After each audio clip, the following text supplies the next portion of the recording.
We prayed Friday after Friday after Friday at 6 a.m. We did that because few people had a conflict during that time. Except if you were a bedside Baptist, there would be a conflict. But anyway, there were faithful people who came out. And I do believe that maybe, just maybe, Faith Network of the East Bay, which is what I'm involved with today, was perhaps one of the answers to our intercessory prayers for the community. There were a number of signposts along the way, a number of teachable moments or just sort of incidents that actually began to accumulate. And one of those was the return of our foster son, Stephen. Many of you know we had a foster son during his high school years when we lived in Portland. In a Bible study, some friends told us about Stephen, that he never knew his father, he had a drug-addicted mother, he was going to be a ward of the court unless someone would open their home, and we had an extra bedroom. And I want to say naively, really, we did open our home, and it was a rocky 4 years. And I want to say that many of the men of our church came alongside of us to help mentor and be role models for Stephen. But he left us, he tried community college, didn't work, he then joined the Army, and then he went off to the Four Winds, and only sporadically did we hear from Stephen Goodwin. And then, some of you remember Lisa Tilton, who was in a wheelchair. And she was with us for many, many, many years. And Diane and I were visiting her and Ken, I think it was around Christmas time, and somehow Stephen came up in the conversation, and Lisa said, Pastor Randy, I'm going to pray that Stephen comes back to you. Now, she's the kind of woman that when she prays, it's like if she were to pray for rain, she would take an umbrella. And what got me was, the very next Sunday, Lisa comes up to me, she said, now we hadn't heard from him in years. Pastor Randy, did you hear from Stephen yet? I said, Lisa, no, I didn't hear from Stephen. And to be honest with you, I wasn't sure we'd ever hear from Stephen, but she kept praying. So the day came when Kathy Young, our then church secretary, buzzed me and said, Randy, there's a Stephen Goodwin on the phone, will you accept his call? I said, Kathy, that's our foster son, are you kidding? I said, of course. And so Stephen is pouring his heart out on the phone to me, just saying, oh, you know those years, and I'm sorry that I hadn't returned thanks like I should have,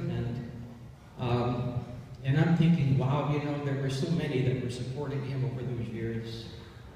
And at that time, he was with United Airlines as a flight attendant, he was in New York, and he was now reassigned to San Francisco, and guess what? The very next Sunday, after this phone call, he was here at First Covenant. He came into this gym, whatever we call this. What is this called now? This is called the gym. Lisa is over there, and I said, Stephen, I want you to meet someone. And I said, Stephen, this is Lisa. And Lisa, this is Stephen, the answer to your prayers. Let me just say something about Stephen right now, and that is that today he's a father of 2 children, a very solid, wonderful marriage. They are part of a covenant church in Chicago. He took the Stevens ministry training, helping a kid who tried to commit suicide. He is the vice president of Morgan Stanley in Chicago. He calls me Dad. He's my son. He's a great brother to our other 3 children. And by the grace of God, he beat the odds. And it wasn't long after that Mary Shaw was urging some of us to go across the street to Redwood Heights Elementary and serve as an Oakland reader. spending an hour with a third grade boy once a week, that's all. And I had a hunch there were other boys like Stephen. And indeed, even at Redwood Heights, which is a very high-performing school here in the Oakland Hills, relatively speaking, there were kids who were spending more time in the office than in the classroom. And the first boy that I connected with, it didn't take long for him, without my asking, to say, "There's no dad, I don't have a dad at home." And for 2 years I did that, and the boys that I served had no dads at home.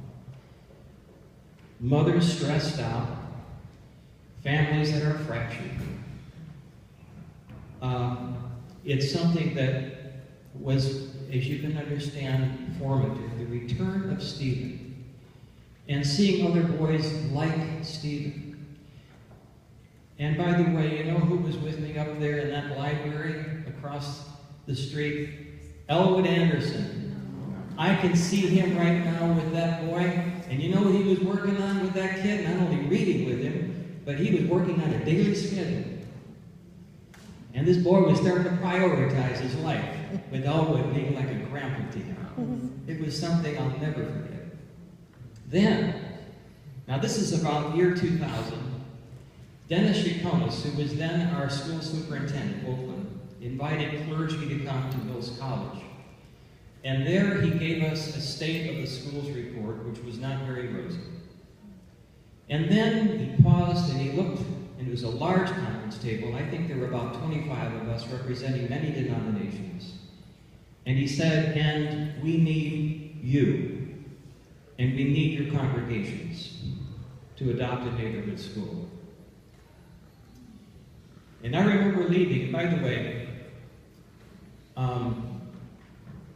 as you might imagine, when you have clergy gathering like that, there were many nods around that conference table. Like, that would be something, that would be a good idea. And I said to myself, what would it take to translate a good idea into action, and sustainable action?